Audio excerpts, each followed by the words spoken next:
कहानियां ना तो किसी राजा की होती है ना तो किसी रानी की। वो यही सोच रहा था जब वो अपना सब कुछ उसे सौंप कर जंगल की तरफ बढ़ गए। वो था पुरुरवा, आज के प्रयागराज का पहला राजा, एक चंद्रवंशी। पर यह कहानी उस चंद्रवंशी की नहीं, उसे इस दुनिया में लाने वाले की है। सालों पहले वैवस्वत मन्नु और उनकी पत्नी श्रद्धा की केवल एक ख्वाहिश थी, बस उस ख्वाहिश की भावनाएं कुछ अलग अलग थी। सालों की तपस्या, त्याग और यज्ञ ने उनकी ख्वाहिश पूरी कर दी, जिसका नाम था सुद्युम्ना। धीरे धीरे सुद्युम्ना एक नौजवान राजकुमार में बदल गया। एक दिन अपने दोस्तों के साथ शिकार पर निकला वो राजकुमार जब एक जंगल में पहुंचा तो वो और उसके दोस्त खुद उस जंगल का शिकार हो गए। अब वो नर नहीं, एक नारी बन चुके थे। इस सोच में कि शायद ये एक छलावा है, वो आगे बढ़ते रहे।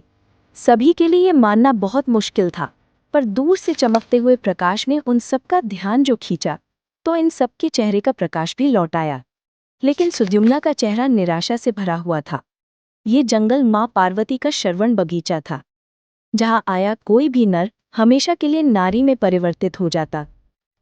पर कुछ लोग खास होते हैं और शायद यही उनकी नियति है। निराश सुद्युम्ना का चेहरा देख माता पार्वती उन्हें हमेशा खुश रहने का आशीर्वाद देती है, साथ ही कि वो जब चाहे नर से नारी और नारी से नर के रूप में आ सकता है।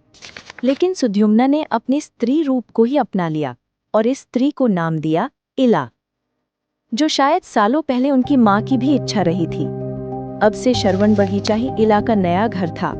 कुछ और समय निकला और एक दिन चंद्र के बेटे बुध की मुलाकात इला से हुई और पहली ही नजर में उन्हें इला से प्रेम हो गया। कुछ समय में इला को भी उनसे प्रेम हो गया।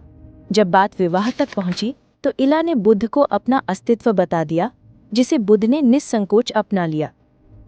कुछ ही समय में पुरुरवा का जन्म हो गया और पुरुरवा के जन्म के साथ ही इला फिर से सुद्युम्ना में बदल गई, क्योंकि सुद्युम्ना अपने राज्य का एक लौता राजकुमार था।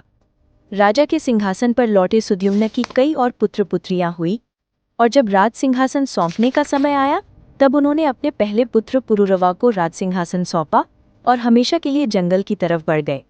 जिंदगी जैसी भी हो, उसे अपनाना ही सबसे बड़ी खुशी है।